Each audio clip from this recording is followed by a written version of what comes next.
ಯೆರೆಮೀಯನ ಪ್ರವಾದನೆಯ ಗ್ರಂಥ 17ನೇ ಅಧ್ಯಾಯ 5ನೇ ವಾಕ್ಯ.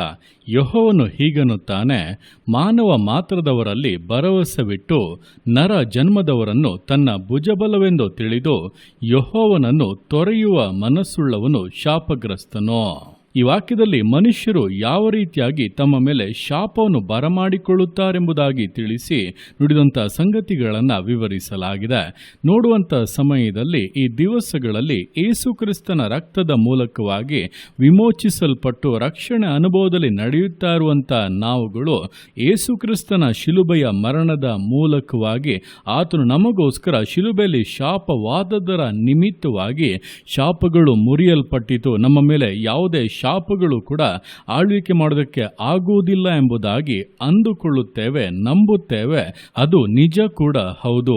ಆದರೆ ಶಾಪಗಳನ್ನು ನಾವೇ ಬರಮಾಡಿಕೊಂಡು ಆ ಶಾಪಕ್ಕೆ ಕಾರಣಗಳು ನಮ್ಮಲ್ಲಿಯೇ ಇರುವುದಾದರೆ ನಾವು ಅದರಿಂದ ಹೊರಬರದ ಹೊರತಾಗಿ ಯೇಸುಕ್ರಿಸ್ತನ ಶಿಲುಬೆಯ ಮರಣ ನಮ್ಮಲ್ಲಿ ಆ ವಿಮೋಚನೆಯನ್ನ, ಬಿಡುಗಡೆಯನ್ನ ಉಂಟು ಮಾಡುವುದಕ್ಕೆ ಸಾಧ್ಯವಾಗುವುದಿಲ್ಲ. ಅಂದರೆ ಆ ವಿಮೋಚನೆ ಹಾಗೆ ಇರುತ್ತದೆ. ಆದರೆ ನಾವದನ್ನು ಆದುಕೊಳ್ಳದೆ ಇರುವುದರಿಂದ, ಅದನ್ನು ಹೊಂದಿಕೊಳ್ಳದೆ ಇರುವುದರಿಂದ ನಮ್ಮ ಮೇಲೆ ಶಾಪಗಳು ಆಳ್ವಿಕೆ ಮಾಡುವಂತೆ, ಜೀವಿತದಲ್ಲಿ ಬೇಡದೇ ಇರುವಂಥ ಕಷ್ಟಗಳು, ಸಮಸ್ಯೆಗಳು, ಹೋರಾಟಗಳು ಪದೇ ಪದೇ ಬರುವಂತೆ, ಕೆಲವೊಂದು ವಿಷಯಗಳು ನಾಶನವನ್ನು, ಕೇಡುಗಳನ್ನು ಉಂಟು ಮಾಡುವಂತೆ ಬದಲಾಗುತ್ತವೆ. ಹಾಗಾದರೆ ನಾವು ಎಂತಹ ವಿಷಯಗಳನ್ನು ಬಿಡಬೇಕು, ಯಾವ ವಿಷಯಗಳಲ್ಲಿ ಎಚ್ಚರಿಕೆಯಿಂದ ಇರಬೇಕೆಂಬುದಾಗಿ ದೇವರೇ ಹೇಳುವವರಾಗಿ, ಮನುಷ್ಯ ಮಾತ್ರದವರಲ್ಲಿ ಭರವಸವಿಟ್ಟು ನರಜನ್ಮದವರನ್ನು ತನ್ನ ಭುಜಬಲವೆಂದು ತಿಳಿದು ಯೆಹೋವನನ್ನು ತೊರೆಯುವ ಮನಸ್ಸುಳ್ಳವನು ಶಾಪಗ್ರಸ್ತನು ಎಂಬುದಾಗಿ ದೇವರೇ ಹೇಳುತ್ತಾ ಇದ್ದಾರೆ. ಅಂದರೆ ನಮ್ಮ ಭರವಸೆ, ನಮ್ಮ ನಂಬಿಕೆ ಯಾವಾಗ ದೇವರನ್ನು ಬಿಟ್ಟು ಮನುಷ್ಯರ ಕಡೆಗೆ ತಿರುಗುತ್ತದೋ, ಮನುಷ್ಯರಲ್ಲಿ ನಾವು ಹೆಚ್ಚಳ ಪಡೋದಕ್ಕೆ ಪ್ರಾರಂಭಿಸುತ್ತೇವೋ, ಮನುಷ್ಯರನ್ನು ಮೆಚ್ಚಿಸುವುದಕ್ಕಾಗಿ ಜೀವಿಸುತ್ತೇವೋ, ಆ ರೀತಿಯಾಗಿ ನಾವು ಮಾಡುವಂಥ ಪ್ರತಿಯೊಂದು ಕ್ಷಣವೂ ಕೂಡ ನಾವು ಶಾಪಕ್ಕೆ ಬಾಗಿಲನ್ನು ತೆರೆದು ಕೊಡುತ್ತಾ ಇದ್ದೇವೆ. ಕೇಡುಗಳು ಬಂದು ಜೀವಿತದಲ್ಲಿ ನಷ್ಟ ನಾಶನಗಳನ್ನು ಉಂಟು ಮಾಡುವುದಕ್ಕೆ ನಾವೇ ಅವಕಾಶವನ್ನು ಕೊಡುತ್ತಾ ಇದ್ದೇವೆ. ಆದ್ದರಿಂದ ಎಚ್ಚೆತ್ತುಕೊಳ್ಳಿರಿ.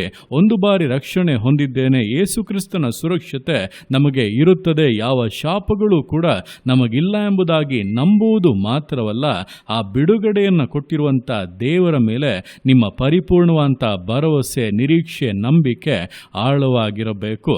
ಯಾವಾಗ ಅದರಲ್ಲಿ ವಿಫಲರಾಗುತ್ತೀರೋ, ಯಾವಾಗ ನಿಮ್ಮ ದೃಷ್ಟಿಯು ಬೇರೆ ಕಡೆಗೆ ತಿರುಗಿ ಬಿಡುತ್ತದೋ, ಆಗಲೇ ಶಾಪಗಳು ಬರುವುದಕ್ಕೂ ಆಳ್ವಿಕೆ ಮಾಡುವುದಕ್ಕೂ, ನಿರಂತರವಾಗಿ ಒಂದರ ಹಿಂದೊಂದು ಕೇಡುಗಳು ಸಂಭವಿಸುವುದಕ್ಕೂ ಅದು ಕಾರಣವಾಗಿ ಬಿಡುತ್ತದೆ. ಆದ್ದರಿಂದ ಎಚ್ಚರಿಕೆಯಾಗಿರಿ.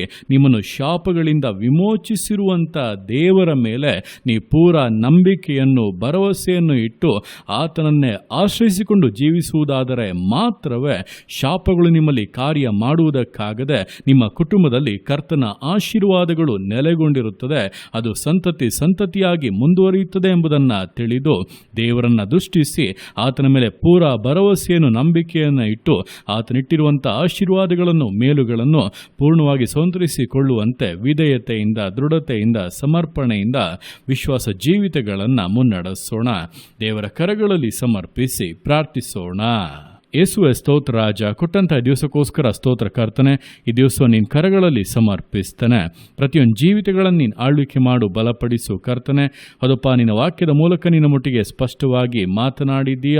ಮನುಷ್ಯ ಮಾತ್ರದವರಲ್ಲಿ ಭರವಸವಿಟ್ಟು ನರಜನ್ಮದವರನ್ನು ತನ್ನ ಭುಜಬಲವೆಂದು ತಿಳಿದು ಯೆಹೋವನನ್ನು ತೊರೆಯುವ ಮನಸ್ಸುಳ್ಳವನು ಶಾಪಗ್ರಸ್ತನು. ನಮ್ಮ ಜೀವಿತ ಆ ರೀತಿಯಂಥ ಶಾಪಗಳಿಗೆ ಅವಕಾಶವನ್ನು ಮಾಡಿಕೊಡದಂತೆ ನಮ್ಮ ಜೀವಿತಗಳು ಕರ್ತನೆ ನಿನ್ನನ್ನೇ ನಿನ್ನನ್ನೇ ಅವಲಂಬಿಸಿ, ನಿನ್ನನ್ನು ಆಶ್ರಯಿಸಿಕೊಂಡು ಜೀವಿಸೋದಕ್ಕೆ ಪ್ರತಿಯೊಬ್ಬೊಬ್ಬರಿಗೂ ಸಹಾಯ ಮಾಡು.